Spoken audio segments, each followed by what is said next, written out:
If Israel just allowed the Palestinians to have a state of their own, there would be peace in the Middle East, right? That's what you hear from UN ambassadors, European diplomats, and most college professors. But what if I told you that Israel has already offered the Palestinians a state of their own, and not just once, but on 5 separate occasions? Don't believe me? Let's review the record. After the breakup of the Ottoman Empire following World War I, Britain took control of most of the Middle East, including the area that constitutes modern Israel. 17 years later, in 1936, the Arabs rebelled against the British and against their Jewish neighbors. The British formed a task force, the Peel Commission, to study the cause of the rebellion. The commission concluded that the reason for the violence was that 2 peoples, Jews and Arabs, wanted to govern the same land. The answer, the Peel Commission concluded, would be to create 2 independent states, one for the Jews and one for the Arabs, a 2-state solution. The suggested split was heavily in favor of the Arabs. The British offered them 80% of the disputed territory, the Jews the remaining 20%. Yet, despite the tiny size of their proposed state, the Jews voted to accept this offer, but the Arabs rejected it and resumed their violent rebellion. Rejection number 1. 10 years later, in 1947, the British asked the United Nations to find a new solution to the continuing tensions.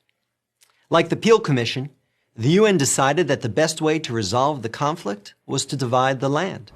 In November 1947, the UN voted to create 2 states. Again, the Jews accepted the offer, and again, the Arabs rejected it. Only this time, they did so by launching an all-out war. Rejection number 2. Jordan, Egypt, Iraq, Lebanon, and Syria joined the conflict. But they failed. Israel won the war and got on with the business of building a new nation.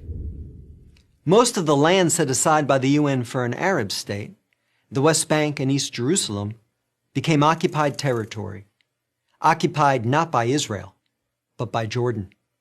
20 years later, in 1967, the Arabs, led this time by Egypt and joined by Syria and Jordan, once again sought to destroy the Jewish state.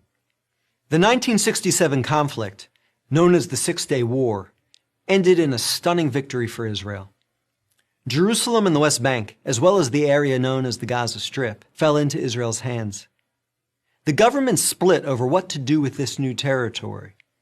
Half wanted to return the West Bank to Jordan and Gaza to Egypt in exchange for peace. The other half wanted to give it to the region's Arabs, who had begun referring to themselves as the Palestinians, in the hope that they would ultimately build their own state there. Neither initiative got very far. A few months later, the Arab League met in Sudan and issued its infamous 3 no's. No peace with Israel, no recognition of Israel, no negotiations with Israel. Again, a 2-state solution was dismissed by the Arabs, making this rejection number 3. In 2000, Israeli Prime Minister Ehud Barak met at Camp David with Palestinian Liberation Organization Chairman Yasser Arafat to conclude a new 2-state plan. Barak offered Arafat a Palestinian state in all of Gaza and 94% of the West Bank, with East Jerusalem as its capital. But the Palestinian leader rejected the offer. In the words of U.S. President Bill Clinton, Arafat was here 14 days and said no to everything. Instead, the Palestinians launched a bloody wave of suicide bombings that killed over 1,000 Israelis and maimed thousands more, on buses, in wedding halls, and in pizza parlors. Rejection number 4. In 2008, Israel tried yet again. Prime Minister Ehud Olmert went even further than Ehud Barak had, expanding the peace offer to include additional land to sweeten the deal. Like his predecessor, the new Palestinian leader, Mahmoud Abbas, turned the deal down. Rejection number 5. In between these last 2 Israeli offers, Israel unilaterally left Gaza, giving the Palestinians complete control there. Instead of developing this territory for the good of its citizens, the Palestinians turned Gaza into a terrorist base from which they have fired thousands of rockets into Israel. Each time Israel has agreed to a Palestinian state, the Palestinians have rejected the offer, often violently.